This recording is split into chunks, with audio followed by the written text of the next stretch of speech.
বাদশাহ এবার চূড়ান্ত পর্যায়ে রাগান্বিত হয়ে গেলেন। বাদশাহ বলতেছে, যাও আগামী দিন সকাল বেলায় বড় ডেকসির মধ্যে তেল গরম করবা। বাদশাহর আদেশে পরের দিন সকালে বড় পাতিলের মধ্যে তেল গরম করা হলো। ফুটন্ত তেল টকবক করতেছে। পরের দিন সকাল বেলায় বাদশাহ হাজির আদেশ করলেন, যাও আব্দুল্লাহ ইবনে হুযাফাকে হাজির করো। আব্দুল্লাহ ইবনে হুযাফা অনাহারে এতটা দুর্বল, একা হেঁটে আসতে পারে না, দুইজনের কাঁধে ভর করে বাদশার সামনে হাজির। তেল টকবক করতেছে। আব্দুল্লাহ ইবনে হুযাফাকে ওই উত্তপ্ত তেল দেখায়া বাদশাহ বলে, আব্দুল্লাহ, এখনো সময় আছে, আমার কথা মেনে নাও, নাইলে তোমার অবস্থান হবে ওই তেলের মধ্যে। পরীক্ষার কঠোরতা বাড়ে না কমে? আব্দুল্লাহ ইবনে হুযাফার ঈমানি হালত বাড়ে না কমে? আব্দুল্লাহ ইবনে হুযাফা এবার বলে, না বাদশাহ না, আমি জীবন দিব তবু ঈমান ত্যাগ করব না। বাদশাহ বলে, আব্দুল্লাহ, তুমি কি জানো কি পরিণতি হবে? বাদশাহ আদেশ করলো, যাও জেলখানা থেকে একজন মুসলমান কয়েদি ধরে আনো। বাদশাহর আদেশে একজন মুসলিম কয়েদি ধরে আনা হলো। বাদশাহ আদেশ করলো, যাও একে তেলের মধ্যে ফেলে দাও। বাদশাহর আদেশে যখন তাকে ফুটন্ত তেলের মধ্যে ফালায়া দেওয়া হয়, মুহূর্তের ভিতরে হাড্ডি থেকে মাংসগুলা আলাদা হয়ে গেল, কিমা ভাজার মতো হয়ে গেছে। শাহাদাতের অমিয় সুধা পান করলো লোকটা। বাদশাহ বলে, আব্দুল্লাহ, তোমার পরিণতি অমনি হবে, আমার কথা মানো। আব্দুল্লাহ ইবনে হুযাফা বলে, বাদশাহ, আমি জীবন দিতে প্রস্তুত, তবু আমি ঈমান ছাড়ব না। বাদশাহ বলে, যাও ওরেও তেলের মধ্যে ফালায়া দাও। এবার দুইজন ধরে ধরে তাকে তেলের পাত্রের কাছে নিয়ে যাচ্ছে। এতক্ষণ আব্দুল্লাহ ইবনে হুযাফা স্বাভাবিক, কিন্তু এখন কান্না শুরু করে দিল। বাদশাহ বলে, আব্দুল্লাহ, কাপুরুষের মতো কান্না করো কেন? তোমার কি মৃত্যুর ভয় হয়? জীবনের জন্য মায়া হয় নাকি? মরার ভয়ে কান্না করো নাকি? আব্দুল্লাহ ইবনে হুযাফা বলে, না বাদশাহ, না না, আমি মৃত্যুর ভয়ে কান্না করি না। আহাসিবান নাস আন ইউতরাকু আন ইয়াকুলু আমান্না ওয়া হুম লা ইফতানুন। আল্লাহ রাব্বুল আলামিন বলেন, মানুষ কি এটা মনে করে নাকি তারা নিজেদেরকে মুমিন বলবে আর তাদের পরীক্ষা নেওয়া ব্যতীত ছেড়ে দেওয়া হবে? তার মানে আল্লাহ তাআলা জানায় দেন, যারা দুনিয়াতে নিজেদেরকে মুমিন বলে দাবি করবে, অবশ্যই এই দুনিয়াতে তাদের ঈমানের পরীক্ষা দেওয়া লাগবে। আমরা যারা আছি এখানে মুমিন, অবশ্যই আমাদেরকেও ঈমানের পরীক্ষা দেওয়া লাগবে।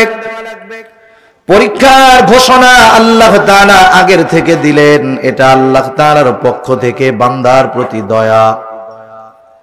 স্কুল কলেজ মাদ্রাসা বলেন, একজন শিক্ষার্থী যদি সর্বোচ্চ মেধার অধিকারী হয়, প্রস্তুতিবিহীন হঠাৎ করে তাকে যদি বলা হয়, চলো পরীক্ষার হলে তোমাকে পরীক্ষা দেওয়া লাগবে, প্রস্তুতি না থাকার কারণে ওই মেধাবী ছাত্রর পরীক্ষাটা খারাপ হবে। এমন হতে পারে প্রস্তুতি না থাকার কারণে ওই মেধাবী ছাত্রটা পরীক্ষায় ফেল যেতে পারে। ঠিক কিনা বলেন? তাহলে যদি আগের থেকে ঘোষণা দেওয়া হতো অমুক তারিখে তোমার পরীক্ষা নেওয়া হবে, সে প্রস্তুতি নিতে পারতো, তার পরীক্ষার ফলাফলও ভালো হইতো। আল্লাহ তাআলা বড় মেহেরবান, বড় দয়ালু। পরীক্ষা নেওয়ার ঘোষণা আগের থেকে তিনি জানায় দিলেন, যাতে করে কোনো বান্দা পরীক্ষায় ফেল না যায়। যখন স্কুল কলেজ মাদ্রাসার মধ্যে পরীক্ষা হয়, আপনারা বুঝে থাকলে জিজ্ঞাসা করলে মেহেরবানি করে একটু জবাব দিবেন। ওস্তাদ যখন ছাত্রের পরীক্ষা নেয়, ছাত্র যখন পরীক্ষা দেয়, দুনিয়ার মধ্যে এমন কোন শিক্ষক আছে নাকি যে সে চায় যে তার ছাত্র পরীক্ষায় ফেল যাক? কোন শিক্ষক চায়? বরং সে ছাত্র যদি ভালো ফলাফল করে গর্বের সাথে বলে, মেধাবী ছাত্র, ভালো ছাত্র, আমার সাবজেক্টে এত মার্ক পাইছে, গোল্ডেন এ প্লাস পেয়েছে, খুশি হয় ছাত্রের প্রতি মহব্বত ভালোবাসার কারণে। আল্লাহ রাব্বুল আলামিন ওস্তাদের চাইতে বেশি ভালোবাসেন, কোনো সন্দেহ নাই।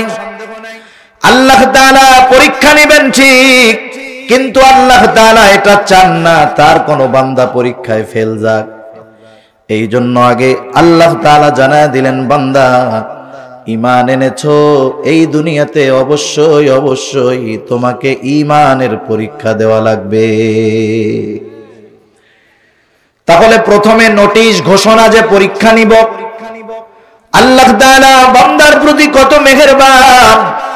পরীক্ষা নিব, কোন বিষয়ের নিব, কি কি পরীক্ষা নিব সেটাও আল্লাহ তাআলা জানায় দেন। সুবহানাল্লাহ।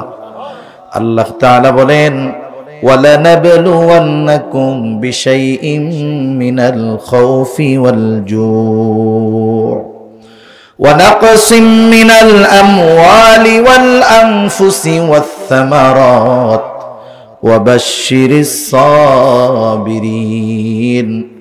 আল্লাহ তাআলা বলেন, ওয়ালানাবলুওয়ান্নাকুম, আমি অবশ্যই অবশ্যই তোমাদের পরীক্ষা নিব। আল্লাহ রাব্বুল আলামিন এই জায়গায় দুইটা তাকিদ সহ কথাটা বলেছেন। সাধারণ মানুষ কিভাবে বোঝায় আপনাদের একটা উদাহরণ দিলে বুঝতে সহজ হবে।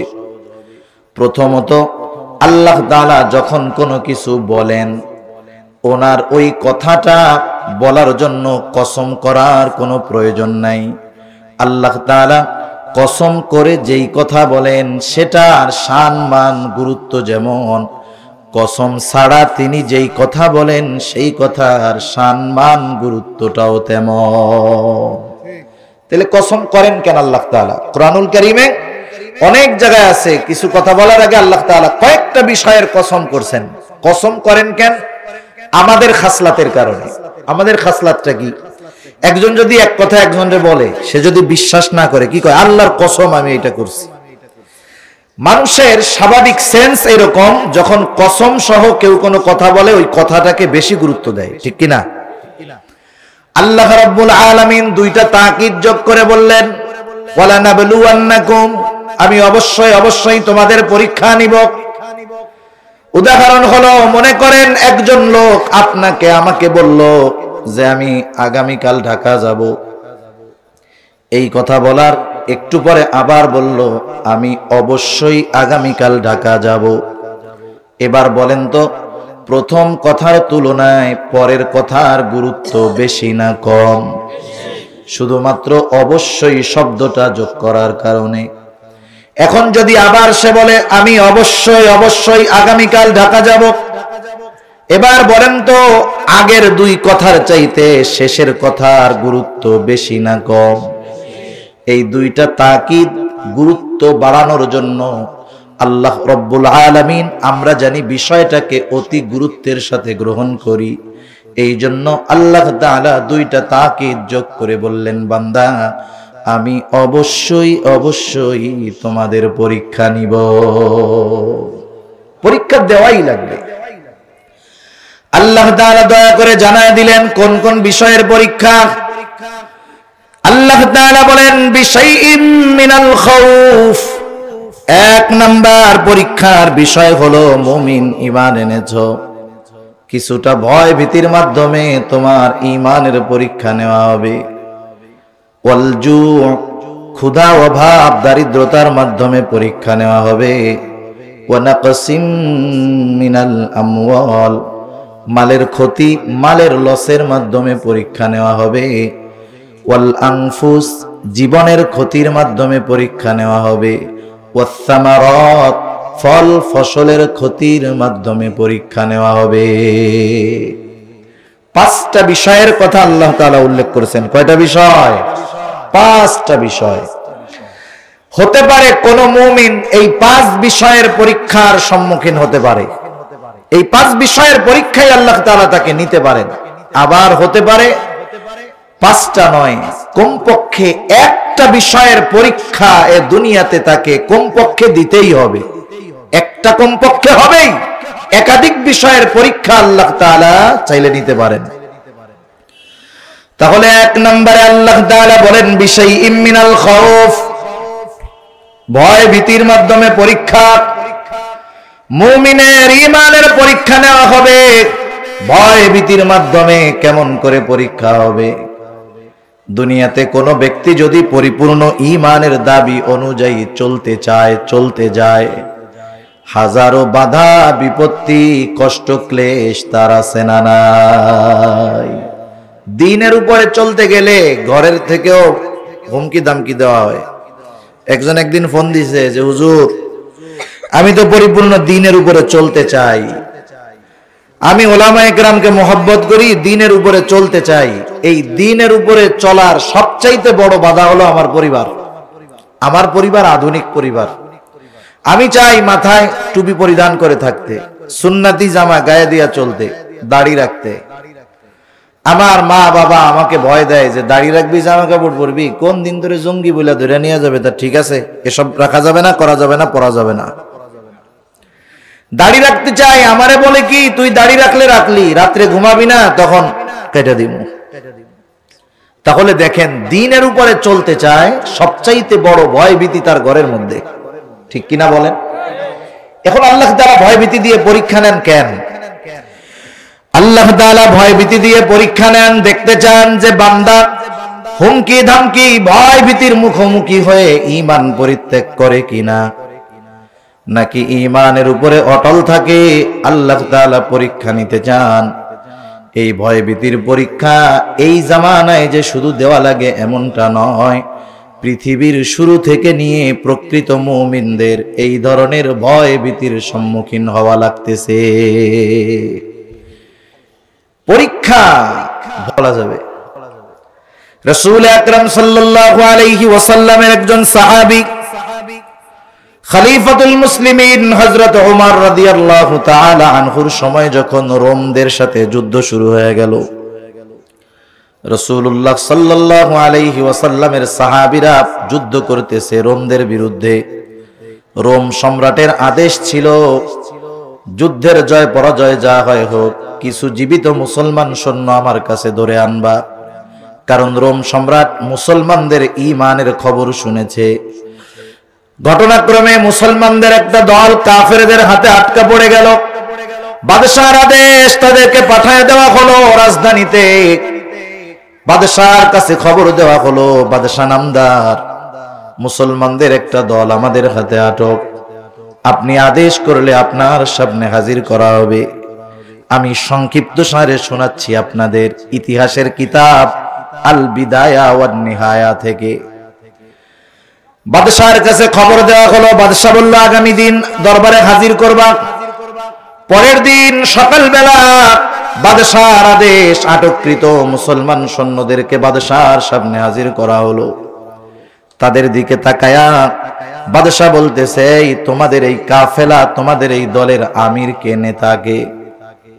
যুবক একজন দাঁড়িয়ে গেছে, উস্কু খুস্কু চুল। যুবক বলতেছে, আমার নাম, আমি হলাম এই কাফেলার আমির। তোমার নাম কি? বলে, আমার নাম হলো আব্দুল্লাহ ইবনে হুযাফা। বাদশাহ একটা হাসি দিয়ে বলে, আব্দুল্লাহ, আমার কাছে আসো, আমার পাশে এসে বসো। আব্দুল্লাহ বাদশাহর পাশে এসে বসলো।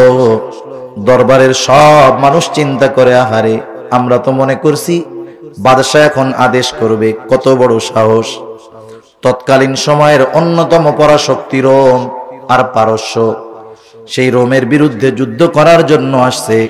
হয়তো সম্রাট এখনই আদেশ করবে, যাও এদেরকে শিরচ্ছেদ করে দাও, অথবা শুলিতে চড়িয়ে হত্যা করো।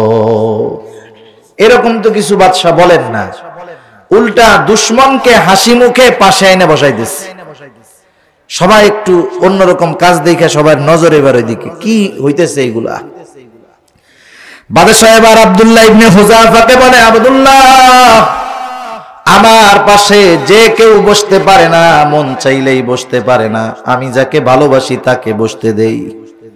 ও আব্দুল্লাহ, তোমাকে দেখার পর তোমার প্রতি আমার একটা ভালোবাসা জাগ্রত হয়ে গেছে।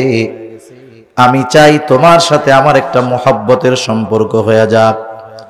ও আব্দুল্লাহ, তুমি মুসলিম, আমি খ্রিস্টান, তোমার মুসলমানিত্ব আমার সাথে তোমার সম্পর্কের ক্ষেত্রে বাধা হয়ে দাঁড়ায় গেছে। আব্দুল্লাহ, আমার প্রস্তাব হলো তুমি মুসলমানিত্ব ত্যাগ করে খ্রিস্টান হয়ে যাও। আব্দুল্লাহ, আমি তাহলে তোমাকে মহব্বত করব, ভালোবাসবো। শুধু ভালোবাসবো তা নয়, তোমাকে আমি মুক্ত করে দিব। তুমি হয়তো চিন্তা করতেছো এখান থেকে যাওয়ার পর তোমার এলাকার লোক তোমাকে গ্রহণ করবে না। চিন্তার কোনো কারণ নাই আব্দুল্লাহ, আমি আমার ঘরে সুন্দরী ষোড়শী যুবতী একটা কন্যা আছে, তোমার সাথে বিবাহ দিয়ে দিব। চিন্তা কইরো না, বিবাহের দিন আমার বিশাল রোম সাম্রাজ্যের অর্ধেক আমি তোমার নামে লিখে দিব। আমার মৃত্যুর পর তুমি বাকি অর্ধেকের মালিক হয়ে যাইবা। তুমি হবা এই বিশাল রোম সাম্রাজ্যের একচ্ছত্র অধিপতি। বাংলাদেশের মতো ছোট একটা দেশ না, ভারতীয় উপমহাদেশের চাইতে বড় হবে তৎকালীন সময়ের রোম সাম্রাজ্য। সব কিছু দিতে সে রাজি, বিনিময়ে ঈমান চায়। কি চায়? ঈমানের বিনিময়ে সব দিবে। আপনারা একটু বলেন, কেউ যদি আমার আপনার কাছে আমার আপনার সবচাইতে প্রিয় জিনিসটা চায়, সবচাইতে প্রিয় জিনিস, বিনিময়ে আমি আপনি যেটাকে সবচাইতে বেশি ঘৃণা করি সেইটা দিতে চায়, এইরকম প্রস্তাব যদি কেউ আমাদের কাছে দেয়, এই প্রস্তাব যে দিবে তার প্রতি রাগ হবে কি হবে না? প্রচন্ড রাগ হয়ে যাবে যে আমার সবচাইতে মহব্বতের জিনিসটা চাও আর আমার সবচাইতে অপছন্দের জিনিসটা নিতে বলো, কত বড় সাহস! সাহাবায়ে কেরামের কাছে সবচাইতে প্রিয় সম্পদ ঈমান, সবচাইতে অপছন্দের বস্তু, ঘৃণার বস্তু হলো কুফর। সাহাবায়ে কেরাম দুনিয়া ছেড়ে কুফর ত্যাগ করে ঈমানকে গ্রহণ করেছে। আব্দুল্লাহ ইবনে হুযাফাকে কুফর গ্রহণ করে ঈমান ছেড়ে দুনিয়া নিতে বলা হচ্ছে। আব্দুল্লাহ ইবনে হুযাফা বসে আছে, রাগে শরীরের রক্তগুলা গরম হয়ে গেছে, শরীরের লোমকূপ দিয়ে ঘাম বের হওয়া শুরু হয়ে গেছে, চোখ দুটো রক্তবর্ণ হয়ে গেছে। বসে থাকা আব্দুল্লাহ দাঁড়ায় গেছে। বাদশার দিকে ফিরে আব্দুল্লাহ ইবনে হুযাফা ঈমানি আওয়াজে বলতেছে, এই রোমের কুকুর, তুই কি দুনিয়ার বিনিময়ে আমার ঈমান কিনতে চাস? তুই শুনে রাখ, এত তোর সামান্য রোম সাম্রাজ্য, তুই যদি আমাকে তামাম দুনিয়ার মালিকও বানায় দেস, আমি আব্দুল্লাহ আমার ঈমান তোর কাছে বিক্রয় করব না। যে জিনিস কেউ কখনো দেখে নাই, যে জিনিস কেউ কখনো কল্পনা করে নাই, এই রকম জিনিস যদি আমার আপনার সামনে চলে আসে, এটা দেখার পর মানুষ কিছু সময়ের জন্য হতবাক হয়ে যায়, ভাষা হারায় ফেলে, কি বলে টের পায় না, কি বলবে বুঝতে পারে না। রোমের মানুষ তো কোনোদিন দেখে নাই যে তাদের সম্রাটকে ধমক দিতে পারে এমন লোক দুনিয়ায় আছে, এটা রোমের মানুষ জানতো না। আবার বন্দী মানুষ, একেবারে এক ধমকে পুরা দরবার পিনপতন নীরব হয়ে গেছে। বাদশাহ আগে ক্ষোভে অন্দরমহলে চলে গেলেন, ভেতরে গিয়ে ফরমান পাঠায়া দিলেন, কত বড় সাহস, ঈমানের বড়াই দেখায়, যাও ওকে জেলখানার মধ্যে আটকায় রাখো, খাবারও দিবা না, পানিও দিবা না, ওর ঈমানের বড়াই কতক্ষণ চলে দেখে ছাড়বো। ডাক্তারকে বলছে, ডাক্তার খোঁজ খবর রাখবা, যখন দেখবা খানা পানির অভাবে অবস্থা বড় করুন, তখন আমার কাছে এসে জানাইবা। আব্দুল্লাহ ইবনে হুযাফাকে জেলখানার মধ্যে আটকায় রাখা হলো। এক সপ্তাহ হয়ে গেছে, খাবারও নাই, পানিও নাই। আমরা যদি 2 বেলা না খাই, তৃতীয় বেলা যাইয়া বিছানায় শেষ। সেহরির সময় একবারে ডাউনলোড দেই পুরা। অনেকে ফজরের নামাজ পড়তে যায় না, কেন যাস না? কই যে পর্যন্ত গিলছি রুকু দিলে সব বের হয়ে যাবে, সেজন্য নড়াচড়া করে একটু পরে টরে পড়ে আর কি। এত ডাউনলোড দিয়া যখন জোহরের নামাজটা কোনো মতে যায়, দেখবেন অন্যান্য সময়ের তুলনায় রোজার মাসে জোহরের পরে আর আসরের পরে একদল মুসল্লি মসজিদে শুয়ে থাকে, খালি গড়াগড়ি করে, ঘুম কিন্তু আসে না। কি হয়েছে, এমন করো কেন? বলে রোজায় ধরছে, মানে খিদে লেগে গেছে। এক সপ্তাহ পার হয়ে গেছে, খাবারও নাই, পানিও নাই, জেলখানার মধ্যে শুয়ে আছে আব্দুল্লাহ, বোঝা যায় না বেঁচে আছে নাকি মারা গেছে। ডাক্তার দরজা খুলে ভেতরে ঢুইকা দেখে অবস্থা খারাপ। বাদশার কাছে এসে বলে, ও বাদশা নামদার, আব্দুল্লাহ ইবনে হুযাফার অবস্থা কিন্তু ভালো না। এখন যদি খানা পানি না দেওয়া হয় যে কোনো মুহূর্তে বড় বিপদ হয়ে যেতে পারে। বাদশা বলল, যাও ওর জন্য খাবার আর পানি নিয়ে যাও। কিন্তু খাবার নিবা শুকরের গোশত, পানি নিবা মদ মেশানো পানি। হালাল না হারাম? বাদশা আহলে কিতাব ছিলেন, খুব ভালো মতো জানে। এক সপ্তাহ আব্দুল্লাহ ইবনে হুযাফাকে খাবার দেই নাই, দৈহিক দুর্বলতা হয়েছে। এখন যদি শরীরের মধ্যে হারাম ঢুকায় দেওয়া যায়, ঈমানি দুর্বলতা এসে যাবে। আমাদের সমাজে কিছু মানুষ আছে হারাম খায়, হারাম খায়, আছে না? হারাম খোর আর কি। এরা যত ভালো খাক, এই ভালো খাইয়া যতই শক্তি হোক, কিছুটা দৈহিক শক্তি হতে পারে, কিন্তু ওগুলা ঈমানি শক্তির দিক দিয়ে জিরো জিরো জিরো। এজন্য দেখবেন দুনিয়াতে ইসলাম, মুসলমান, কোরআন, সুন্নাহ, উলামায়ে কেরামের বিরোধিতা যারা করে, খোঁজ নিয়ে দেখবেন কোনো না কোনো ভাবে ও হারাম খোরের অন্তর্ভুক্ত। কারণ যাদের পেটে হালাল খাবার পড়ে, হারাম উপার্জন করে, এরা ইসলাম, মুসলমান, মাদ্রাসা, কোরআন, সুন্নাহ, উলামায়ে কেরামের বিরোধিতা করতে পারে না। বাদশা ভালো মতো জানে হারাম খাওয়াইতে পারলে ঈমানি দুর্বলতা আসবে। আব্দুল্লাহ ইবনে হুযাফার সামনে খাবার নিয়ে যাওয়া হলো। ডাক্তার বলতেছে, আব্দুল্লাহ খানা খাও, নাইলে কিন্তু অবস্থা খারাপ। তবে শোনো, খাবার হলো শুকরের গোশত আর মদ মেশানো পানি।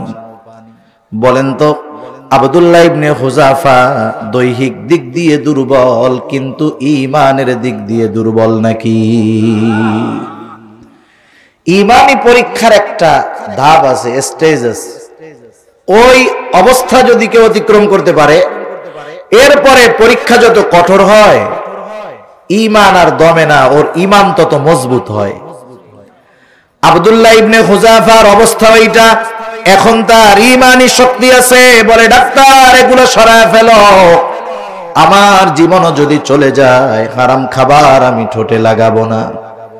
ডাক্তার চলে গেছে বাদশার কাছে, গিয়ে বলে, বাদশাহ ও জীবন দিবে তবু হারাম খাবে না। বাদশাহ এবার চূড়ান্ত পর্যায়ে রাগান্বিত হয়ে গেলেন। বাদশাহ বলতেছে, যাও আগামী দিন সকাল বেলায় বড় ডেকসির মধ্যে তেল গরম করবা। বাদশাহর আদেশে পরের দিন সকালে বড় পাতিলের মধ্যে তেল গরম করা হলো। ফুটন্ত তেল টকবক করতেছে। পরের দিন সকাল বেলায় বাদশাহ হাজির, আদেশ করলেন, যাও আব্দুল্লাহ ইবনে হুযাফাকে হাজির করো। আব্দুল্লাহ ইবনে হুযাফা অনাহারে এতটা দুর্বল, একা হেঁটে আসতে পারে না, দুইজনের কাঁধে ভর করে বাদশার সামনে হাজির। তেল টকবক করতেছে। আব্দুল্লাহ ইবনে হুযাফাকে ওই উত্তপ্ত তেল দেখায়া বাদশাহ বলে, আব্দুল্লাহ এখনো সময় আছে, আমার কথা মেনে নাও, নাইলে তোমার অবস্থান হবে ওই তেলের মধ্যে। পরীক্ষার কঠোরতা বাড়ে না কমে? আব্দুল্লাহ ইবনে হুযাফার ঈমানি হালত বাড়ে না কমে? আব্দুল্লাহ ইবনে হুযাফা এবার বলে, না বাদশাহ না, আমি জীবন দিব তবু ঈমান ত্যাগ করব না। বাদশাহ বলে, আব্দুল্লাহ তুমি কি জানো কি পরিণতি হবে? বাদশাহ আদেশ করলো, যাও জেলখানা থেকে একজন মুসলমান কয়েদি ধরে আনো। বাদশাহর আদেশে একজন মুসলিম কয়েদি ধরে আনা হলো। বাদশাহ আদেশ করলো, যাও একে তেলের মধ্যে ফেলে দাও। বাদশাহর আদেশে যখন তাকে ফুটন্ত তেলের মধ্যে ফালায়া দেওয়া হয়, মুহূর্তের ভিতরে হাড্ডি থেকে মাংসগুলা আলাদা হয়ে গেল, কিমা ভাজার মতো হয়ে গেছে। শাহাদাতের অমিয় সুধা পান করলো লোকটা। বাদশাহ বলে, আব্দুল্লাহ তোমার পরিণতি অমনি হবে, আমার কথা মানো। আব্দুল্লাহ ইবনে হুযাফা বলে, বাদশাহ আমি জীবন দিতে প্রস্তুত, তবু আমি ঈমান ছাড়ব না। বাদশাহ বলে, যাও ওরেও তেলের মধ্যে ফালায়া দাও। এবার দুইজন ধরে ধরে তাকে তেলের পাত্রের কাছে নিয়ে যাচ্ছে। এতক্ষণ আব্দুল্লাহ ইবনে হুযাফা স্বাভাবিক, কিন্তু এখন কান্না শুরু করে দিল। বাদশাহ বলে, আব্দুল্লাহ কাপুরুষের মতো কান্না করো কেন? তোমার কি মৃত্যুর ভয় হয়? জীবনের জন্য মায়া হয় নাকি? মরার ভয়ে কান্না করো নাকি? আব্দুল্লাহ ইবনে হুযাফা বলে, না বাদশাহ, না না, আমি মৃত্যুর ভয়ে কান্না করি না। কারণ প্রকৃত মুমিন মূলত মৃত্যুকে ভয় পায় না, কারণ মৃত্যুর মাধ্যমে তো আল্লাহর সাথে মিলিত হওয়া যায়। যারা মুরব্বী, দিনদার মুরব্বী, জীবনের অন্তিম মুহূর্তে পৌঁছায় গেছে, দাড়ি চুল পেকে গেছে, দিনদার, চামড়া ঝুলে গেছে, গিয়ে যদি জিজ্ঞাসা করা হয়, চাচা দাদা জীবনের শেষ সময় এসে গেছে, এখন মনে কি চায়? দিনদার মানুষের জবাব হইল, এখন আর কিছু মন চায় না, একটু দোয়া কইরো জানি ইমানটা নিয়ে মরতে পারি, এইটাই কিন্তু চাই। আর যেটা দুনিয়াদার, ও যদি আইসিইউ এর মধ্যেও থাকে, কোনো মতে জান আছে আর কথা কইতে পারে, দুনিয়াদার কি মন চায় আর দুনিয়ায় বলে, ছেলে তো 4টা, 3টারে ঢাকা শহরে 3টা বাড়ি বানাই দিলাম, ছোটটারে বানাই দিতে পারলাম না। ওরে যদি ঢাকায় একটা বাড়ি বানাইয়া দিয়া মরতে পারতাম, তাহলে মইরাও শান্তি পাইতাম। কি টেনশন মুক্ত দুনিয়াদার। আর দিনদার সে চিন্তা করে ঈমান নিয়ে মরতে হবে, মরা ভয় না, ভয় হলো ঈমান নিয়ে মরতে পারবো কিনা। কারণ প্রকৃত মুমিন জানে মৃত্যু হলো একটা পর্দা, এপারে দুনিয়া, ঈমান নিয়ে মরতে পারলে ওপারেই আল্লাহর জান্নাত। সুবহানাল্লাহ। আর সেই মৃত্যু যদি শাহাদাতের মৃত্যু হয়, এর চাইতে সৌভাগ্যের আর কিছু হইতে পারে? আব্দুল্লাহ ইবনে হুযাফা বলে, মরার ভয়ে কাঁদি না, তাইলে কাঁদো কেন? আব্দুল্লাহ ইবনে হুযাফা বলে, বাদশাহ, আমার আল্লাহ আমাকে একটা মাত্র জীবন দিয়েছে, একটা মাত্র জীবন। আমার তো মন চায় আমার আল্লাহ আমাকে শত শত জীবন দিবে, এই শত শত জীবন আমি শত শতবার আল্লাহর জন্য কোরবান করে দিব। মরার ভয়ে কান্দি না, একবার মাত্র মরতে পারবো তো, এই জন্য কাঁদতেছি। বাদশা তো আহলে কিতাব, আল্লাহরে বিশ্বাস করে, ও চিন্তা করছে ওকে যদি আগুনে ওই তেলের মধ্যে ফালায়া দেয়, ও মরে যাবে ঠিক, কিন্তু পরাজিত হবে না। বুদ্ধিমান লোক তো।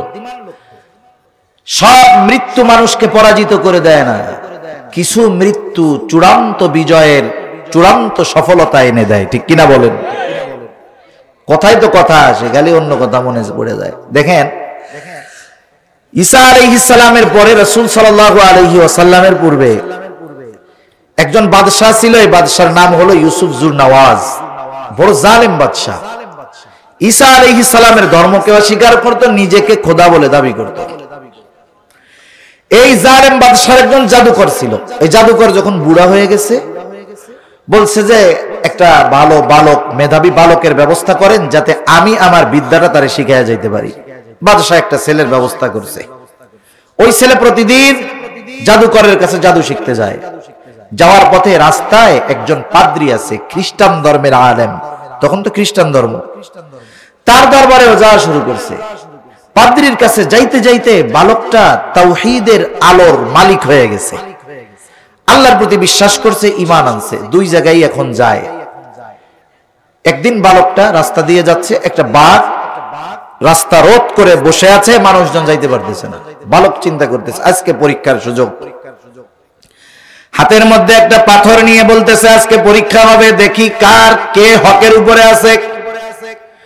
এইবার বালকটা ওই পাথর নিক্ষেপ করার আগে বলতেছে, পাদ্রী যদি হকের উপরে থাকে, পাদ্রীর ধর্ম যদি সত্য হয়, এই পাথরের আঘাত বাঘের গায়ে লাগলে বাঘ যেন মারা যায়, এই নিয়ত করে যখন এই বালক হাতের পাথরটা বাঘের উপরে নিক্ষেপ করলো, পাথরটা লাগার সাথে সাথে বাঘটা মরে গেল। এইবার ওই বালক গিয়া পাদ্রীর কাছে বলতেছে, এই ঘটনা, আমি এই কাজ করেছি। এ কথা বলার সাথে সাথে বাঘটা মারা গেছে। পাদ্রী বলে, বালক, তুমি তো আল্লাহ তাআলার ফজলে আমার চাইতে উপরে চলে গেছো, তোমার ঈমান এখন পরিপূর্ণ হয়ে গেছে বালক, এখন তোমাকে অবশ্যই পরীক্ষার সম্মুখীন হওয়া লাগবে, মুসিবত আসবে, কিন্তু তুমি আমার কথা কাউকে বলো না। মুসিবত আসা শুরু হয়ে গেছে। বাদশার দরবারে একটা লোক ছিল অন্ধ, চোখে দেখতো না। আল্লাহ তাআলা ওই বালকরে এই যোগ্যতা দিয়েছে, সে অন্ধের দৃষ্টিশক্তি আল্লাহর ফজলে ফিরাইয়া দিতে পারত। ওই অন্ধ লোকটারে বলতেছে, তোমার দৃষ্টি আমি ফিরাইয়া দিতে পারি, কিন্তু শর্ত কি? আল্লাহর উপরে ঈমান আনতে হবে, আর এই বিশ্বাস করতে হবে তোমার চোখ ভালো করছে কে? আল্লাহ। যাক, আল্লাহর ফজলে তার চোখ ভালো হয়ে গেছে, পরের দিন দরবারে গেছে। এতকাল তো চোখে দেখে না, আজকে চোখে দেখতেছে। বাদশা জিজ্ঞাসা করতেছে, তুমি না অন্ধ ছিলা গতকালও, আজকে ভালো হইলা কেমনে? বলে আমার আল্লাহ ভালো করছে। আরে আমি তো তোমার আল্লাহ, আমি তোমার রব, আমি তো তোমার চোখ ভালো করি নাই। কোন আল্লাহ চোখ ভালো করছে? তার উপরে জুলুম করা হলো, সে বইলা দিল ওই বালক। এইবার বালকের উপরে পরীক্ষা শুরু হয়ে গেল। বাদশা একদল লোক সেট করলো, যাও ওকে ওই উঁচু পাহাড়ের উপরে থেকে ধাক্কা দিয়া নিচে ফালায়া দিবা, হত্যা করে ফেলবা। লোকজন নিয়ে গেছে তাকে মারতে। পাহাড়ের মধ্যে কম্পন শুরু হয়ে গেছে। যারা তাকে নিয়ে গেছে তারা পড়ে মরে শেষ। বালক সুস্থ অবস্থায় বাদশার দরবারে হাজির। বাদশা দেখা বলে, কি অবস্থা? এইবার আরেক দলকে দিছে, যাও একে নৌকায় নিয়ে গভীর সমুদ্রের মধ্যে নিয়ে ফালায়া দিবা। ওই দল লোক তারে নিয়ে গভীর সমুদ্রে গেছে। আল্লাহর ফজল, যারা মারতে গেছে তারা মরে শেষ। যুবকটা সুস্থ অবস্থায় বাদশার দরবারে হাজির। বাদশাহ অবাক। বালক বলে, বাদশাহ তুমি যদি আমাকে মারতে চাও, তুমি তোমার পদ্ধতিতে আমাকে মারতে পারবা না, আমি তোমারে পদ্ধতি শিখায়া দেই। আমার কথা অনুযায়ী যদি তুমি কাজ করো, আমাকে তুমি মারতে পারবা। কেমনে মারবো বল? বলে, শোনো, নির্দিষ্ট একটা দিনে সব মানুষকে তুমি আহ্বান করবা, ডাকবা। সব মানুষের উপস্থিতিতে তুমি যদি বিসমিল্লাহি রব্বিল গোলাম এই কথা বলে আমারকে তীর নিক্ষেপ করো, তাহলে ওই তীরের আঘাতে আমি মারা যাব। বাদশা চিন্তা করতেছে, যা হয় হোক, করে তো মারা গেল। নির্দিষ্ট দিনে লক্ষ মানুষের সমাগম। যুবক বালকটা দাঁড়ায় আছে সবার মাঝে। এইবার বলতেছে, মারো তীর। কি বইলা মারতে হবে? বিসমিল্লাহি রব্বিল গোলাম, এই বালকের রবের নামে তীর মারতেছি। যখন বালকের দিকে তীর মারা হলো, বালক তীরের আঘাতে মারা গেল। উপস্থিত লক্ষ জনতা সমস্বরে উচ্চারণ করলো, আমানতু বিরব্বিল গোলাম। তারা বলল, আমরা এই বালকের রবের উপরে ঈমান আনলাম। তারা সব তাওহীদের আলোয় আলোকিত হয়ে গেল। বলেন তো, যুবকটা মারা গেল ঠিক, কিন্তু সে কি পরাজিত হয়েছে নাকি? হয় নাই। ও মারা গেছে ঠিক, লক্ষ মানুষ তার মৃত্যুর কারণে ঈমানদার হয়ে গেছে। সুবহানাল্লাহ। সেজন্য মানুষ মরে গেলেই পরাজিত হয় না। পরাজিত কখন হয়?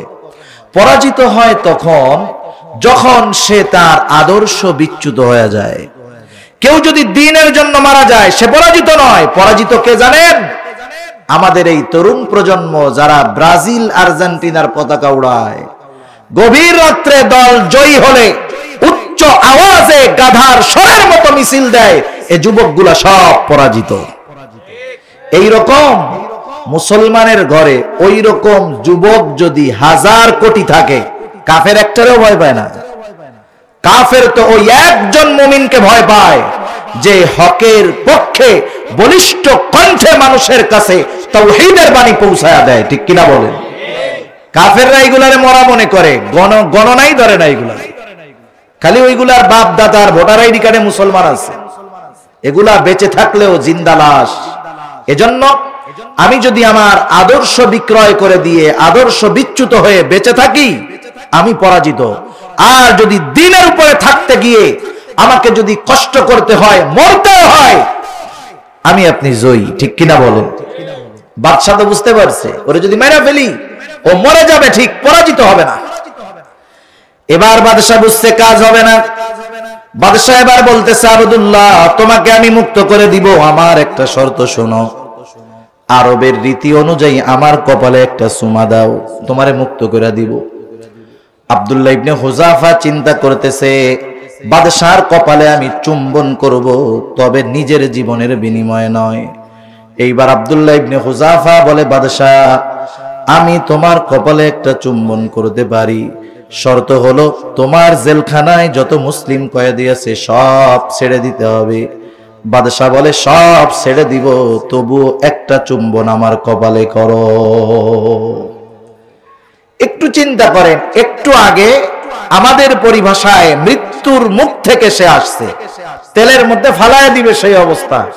কিন্তু এই ভয়কে পরোয়া না করে ঈমানের উপরে থাকার কারণে চূড়ান্ত বিজয় আব্দুল্লাহ ইবনে হুযাফার হয়েছে। ঠিক কিনা বলেন?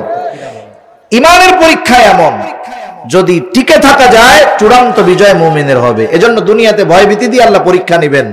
পরীক্ষা কি? যে ঈমান বিচ্যুত হয়ে যায় কিনা আমরা। পরীক্ষার 2 নম্বর পদ্ধতি ওয়াল জু', ক্ষুধা, অভাব, দারিদ্রতা।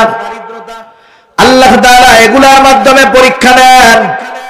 আমাদের স্বাভাবিক বিষয় হলো আমরা যদি সম্পদের মালিক হই, সম্পদটাকে নেয়ামত মনে করি। সম্পদ যে শুধু নেয়ামত এমনটা নয়, বরং সম্পদটা মাঝে মধ্যে আল্লাহ তাআলার পক্ষ থেকে পরীক্ষাও হয়। মানে যে টাকা পয়সার মালিক মনে করে আল্লাহ শুধু নেয়ামতই দিছে, টাকা পয়সা দিয়েও যে আল্লাহ পরীক্ষা নেয় এটা মানুষ চিন্তা করে না, আমরা করি না। অথচ আল্লাহ বলেন ইন্নামা আমওয়ালুকুম ওয়া আওলাদুকুম ফিতনাহ, নিশ্চয়ই সন্তান সম্পদ এগুলা তোমাদের জন্য পরীক্ষা। কিন্তু অভাব দারিদ্রতা যদি আসে আমরা এটাকে কখনো নেয়ামত মনে করি না। অভাব যদি আসে এটাকে আমরা শুধু মুসিবত মনে করি। অভাব দারিদ্রতা এটাও অনেক সময় নেয়ামত হয়। কারুনের নাম শুনছেন না? কারুন যখন সম্পদের মালিক হচ্ছে, দিন যায় শুধু সম্পদ বাড়ে আর বাড়ে। কারুনের বন্ধুরা আল্লাহকে বলে, আল্লাহ আপনি কারুনরে এত ভালোবাসেন, এত সম্পদ ওরে দিলেন, আমাদের ভালো ভালোবাসেন না, আমাকে সম্পদ আর দেনও না। দুনিয়ার একদল মানুষ এটা মনে করে। এক আল্লাহর বান্দা নামাজ কালাম ঠিক মতো পড়ে, কিন্তু অভাব কষ্ট ক্লেশের মধ্যে আছে। তার প্রতিবেশী নামাজ কালাম পড়ে না, নাফরমানি করে, কিন্তু সম্পদের মালিক আছে না এরকম অনেকে। এই সম্পদওয়ালা কি কয় জানেন? আরে বেটা খাস তুই, মোটা হই আমি। মানে ইবাদত বন্দেগী তুই করস, সম্পদ আল্লাহ আমারে দেয়। চিন্তা করে দেখ আল্লাহ কত ভালোবাসে আমারে। নামাজ কালাম পড়ি না তাই হলো এত ভালোবাসে। আর যদি নামাজ কালাম পড়তাম তোরা তো না খাইয়া মরতি সব। এরকম কতজন মনে করে আর কি, সম্পদ দিয়েছে আল্লাহ খুব ভালোবাসে। তা কারণের বন্ধুরা আল্লাহরে বলে, আল্লাহ আপনি ওরে এত ভালোবাসেন, ওরে সম্পদ দিলেন, আমাদের কিছু দিলেন না। আফসোস তাদের অন্তরে। এখন কারুনকে এক সময় মুসা আলাইহিস সালাম যাকাত দিতে বলছে। কারুন তো যাকাত দিলই না, বরং মুসা আলাইহিস সালামকে জঘন্য অপবাদ দেওয়ার লক্ষ্যে একজন দুশ্চরিত্রা নারীকে ভাড়া করলো, জেনার অপবাদ দিবে। আল্লাহ তাআলা বরদাস্ত করলেন না।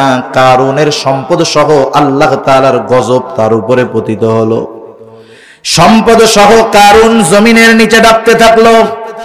মুফাসসিরিনে কেরাম বলেন এখনো সে জমিনের নিচে সম্পদ সহ ডাবতেছে, কিয়ামত পর্যন্ত ডাবতে থাকবে।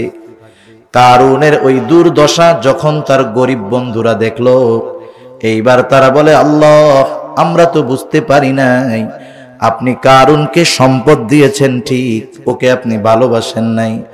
আমাদেরকে সম্পদ দেন নাই ঠিক, আপনি আমাদেরকে ঠিকই ভালোবেসেছেন। কারণ যদি সম্পদ আমাদেরকে দিতেন আমরাও হয়তো কারুনের মতো অবাধ্য হইতাম, আমাদের পরিণতিটাও ওইরকম হইতো। আপনি দেন নাই ঠিক, কিন্তু বাস্তবে ভালোবাসেন বেশি। এক বাপের এক ছেলে, কথা বুঝতেছেন আপনারা? ঘুমাসতেছেন নাকি? একটু তাকবীর দেই, নারায়ে তাকবীর। আর একটু জোরে, নারায়ে তাকবীর। মাশাআল্লাহ। এক বাবার এক ছেলে, অনেক টাকা পয়সার মালিক বাপ। ছেলে লেখাপড়া করে, প্রতিদিন ঢাকায় যাওয়া লাগে তার।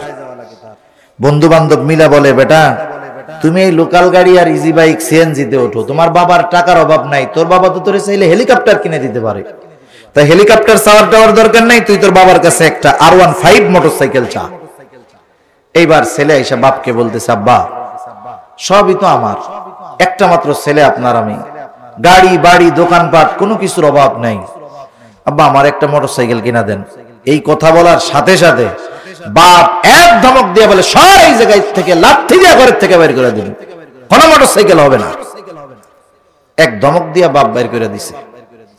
এখন বাপ কি চিন্তা করছে, ছেলে গিয়া বন্ধুদের কাছে মুখটা কালো হয়ে গেছে, আর মনে মনে বলতেছে, আরে আব্বা আপনি আমারে ভালোবাসেন না।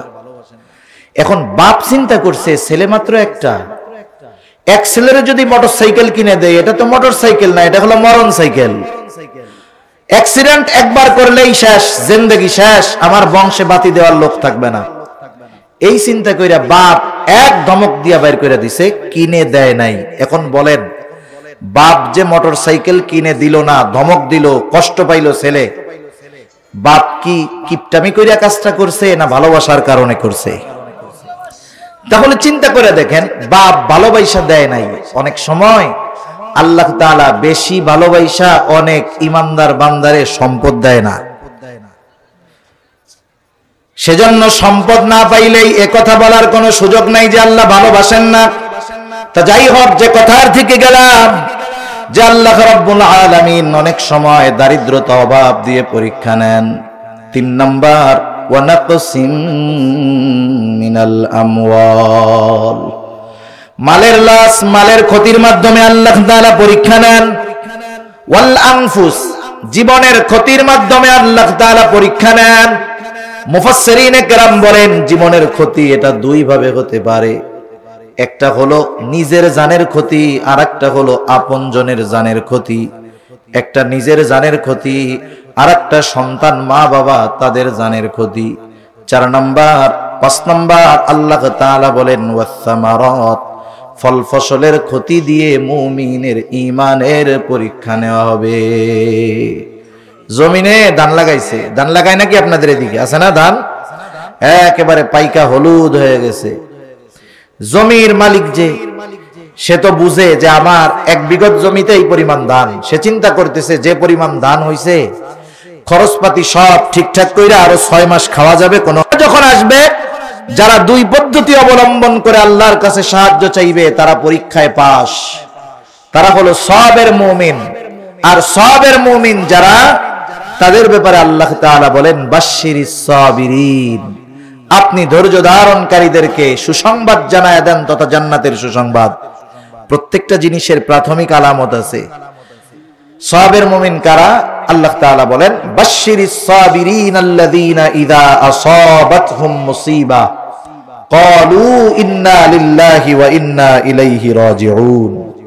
সুসংবাদ জানায় দেন ওই সমস্ত ধৈর্য ধারণকারীদেরকে, তাদের উপরে যখন কোনো বিপদ আপদ বালা মুসিবত পতিত হয়, তারা বলে ইন্না লিল্লাহি ওয়া ইন্না ইলাইহি রাজিউন। এই দোয়া সবার জানা আছে না আমাদের? কিসের দোয়া বলেন তো?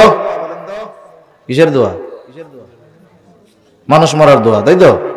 হ্যাঁ, এক জায়গায় জিজ্ঞাসা করছি, অধিকাংশ মানুষ বলে এই দোয়া হলো মানুষ মরার দোয়া। না, যত বিপদ আপদ মুসিবত আছে, সব বিপদ আপদ বালা মুসিবতে এই দোয়া পড়ার শিক্ষা দিয়েছেন কে? আল্লাহ তাআলা দিয়েছেন। শুধু তাই না, এই আয়াতের তাফসিরে সুন্দর একটা দোয়া নবীজি আমাদের শিখাইয়া দিয়েছেন। ছোট্ট একটা দোয়া, এত গুরুত্বপূর্ণ দোয়া। নবীজি বলেন বিপদ আপদ মুসিবতে পতিত হয়ে কোন মুমিন যদি ওই দোয়া পাঠ করে, বিপদ আপদ মুসিবতে সে যা হারায় তার চাইতে উত্তমটা আল্লাহ তাআলা তাকে ফিরায়া দেয়। সুবহানাল্লাহ। এই দোয়াটা আমরা মুখস্থ করতে রাজি আছি কারা? সামনে যারা আছেন একটু হাত উঁচা করেন। নারায়ে তাকবীর। শিখতে রাজি আছি তো? শিখা আমল করবো ইনশাআল্লাহ। করা যাবে না? মাশাআল্লাহ। আমরা হাত নামাই।